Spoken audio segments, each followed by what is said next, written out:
di Maluku, pemuda-pemuda yang berakal, warahmatullahi wabarakatuh. Seusai menerima laporan dari Tim Penyelesaian Non-Yudisial Pelanggaran Berat HAM di Istana Merdeka, Jakarta pada 11 Januari 2023 lalu, Presiden Jokowi dalam keterangan persnya mengakui bahwa telah terjadi pelanggaran HAM berat di masa lalu pada berbagai peristiwa di tanah air. Dalam hal ini, dari 12 peristiwa pelanggaran HAM berat yang disebutkan oleh Presiden Jokowi, yang pertama diakui adalah peristiwa yang terjadi di tahun 1965-1966. Yang pertama, peristiwa 1965-1966. Ini merupakan pertama kalinya pemerintah mengakui akan adanya pelanggaran HAM berat yang mengiringi kejadian pasca peristiwa G30 SPKI. Dari berbagai sumber menyebutkan, setidaknya dalam peristiwa pembunuhan massal itu, puluhan ribu hingga ratusan ribu, bahkan konon jutaan nyawa rakyat Indonesia, baik yang pro dan kontra komunis, telah melayang. Lantas, siapakah tokoh yang mesti bertanggung jawab atas terjadinya peristiwa kelam, terutama pembunuhan massal pada tahun 1965-1966 tersebut? Sejurus beberapa nama tokoh bangsa kala itu, mulai Presiden Soekarno, Jenderal Nasution, Jenderal Soeharto, hingga Kolonel Sarwo Edi Wibowo, adalah pihak yang banyak disebut dalam literatur catatan sejarah dan media massa yang mesti bertanggung jawab terhadap peristiwa itu. Sebut saja dalam buku A.H. Nasution memenuhi panggilan tugas memaparkan bahwa terjadinya peristiwa pembunuhan massal sepanjang tahun 1965-1966 adalah tanggung jawab Presiden Soekarno yang tidak segera membuat penyelesaian politik dan menunda-nunda untuk segera membubarkan PKI sebagaimana yang diinginkan rakyat yang sedang marah dan menuntut balas atas peristiwa G30S.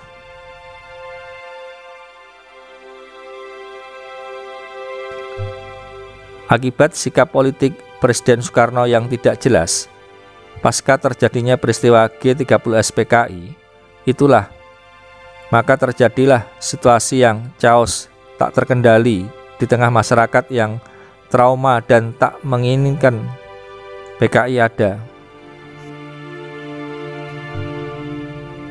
Sementara itu, berbeda dengan A.H. Nasution, dalam pidato pelengkap Nawaksara, Presiden Soekarno balik menyerang bahwa pihak yang mesti dimintai pertanggungjawaban atas peristiwa G30S adalah Menko Hankam kala itu, yakni Jenderal A.H. Nasution, karena ialah pihak yang bertanggung jawab atas keamanan situasi dan kondisi politik saat itu.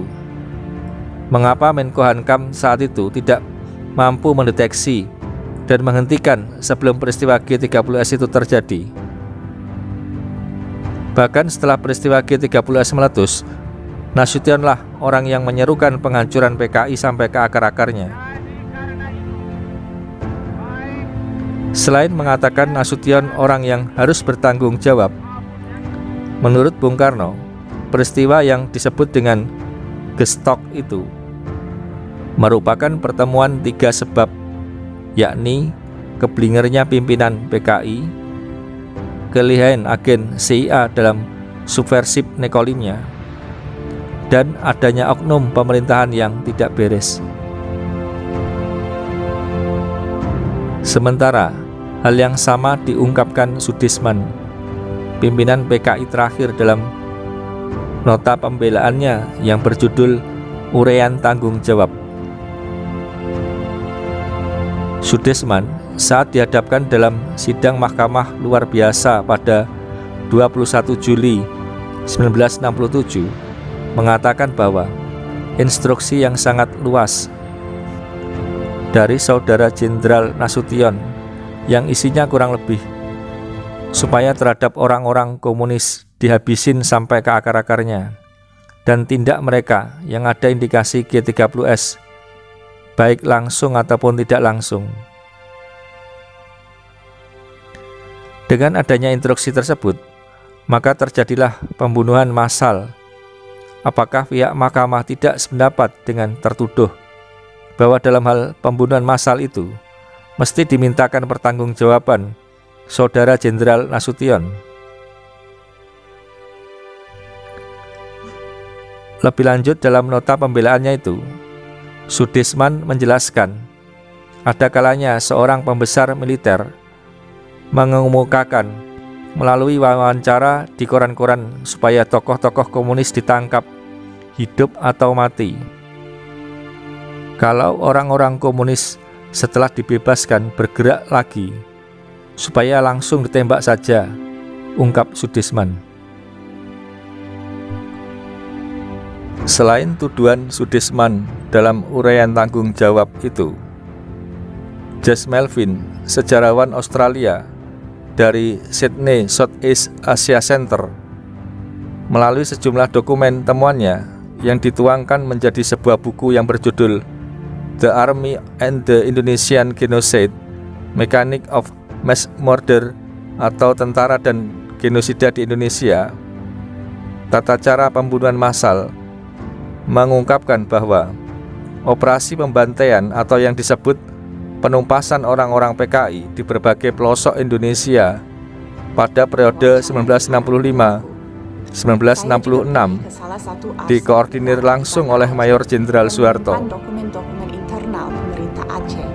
Menurutnya, berdasarkan beragam dokumen penemuannya, dapat diketahui bahwa Angkatan Darat mengaktifkan rantai komando militer untuk melakukan apa yang digambarkan sebagai operasi pembasmian. Sekarang kita mengetahui militer melangkah lebih jauh, memerintahkan warga sipil untuk bergabung. Pada tanggal 14 Oktober, dibuat ruang Yuda untuk mengordinasikan operasi penumpasan ini. Operasi pembasmian ini diterapkan lewat berbagai rantai komando secara teritorial dan struktural seperti Kodam, Koti, bahkan RPKAD dan Kostrad, dikoordinir langsung oleh Soeharto di pusat, ungkap Jas Melvin.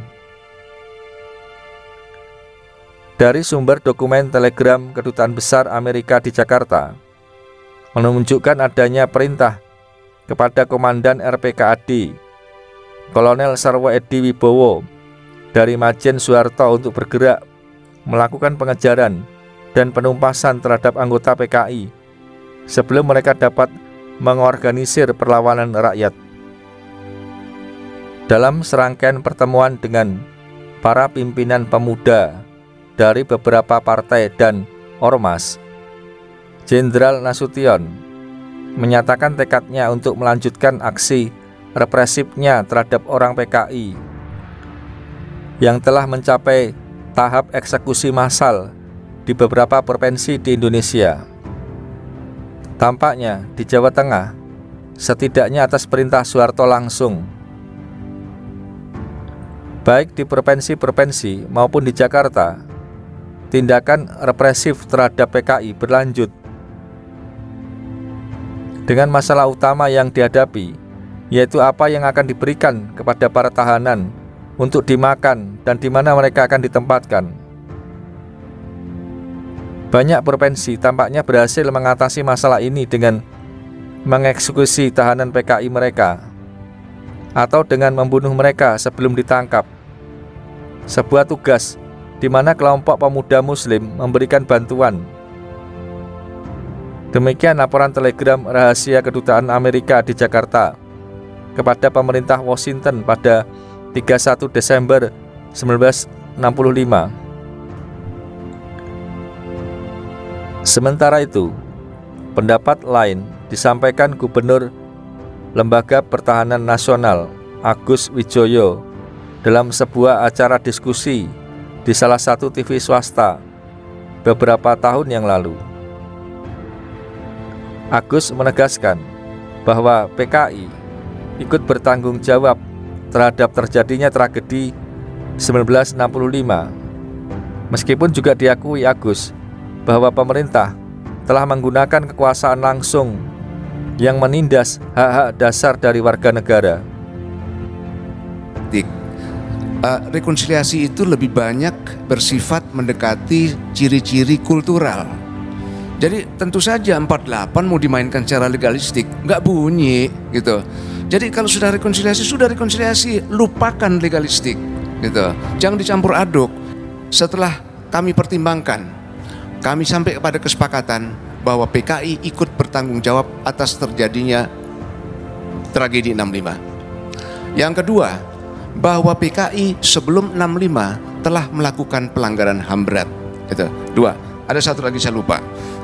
Nah, tapi juga dari pihak pemerintah juga mengatakan dengan adanya gejala fenomena Pulau Buru, kami mengakui memang ada keterlibatan langsung penggunaan kekuasaan negara yang menindas hak-hak dasar warga negara.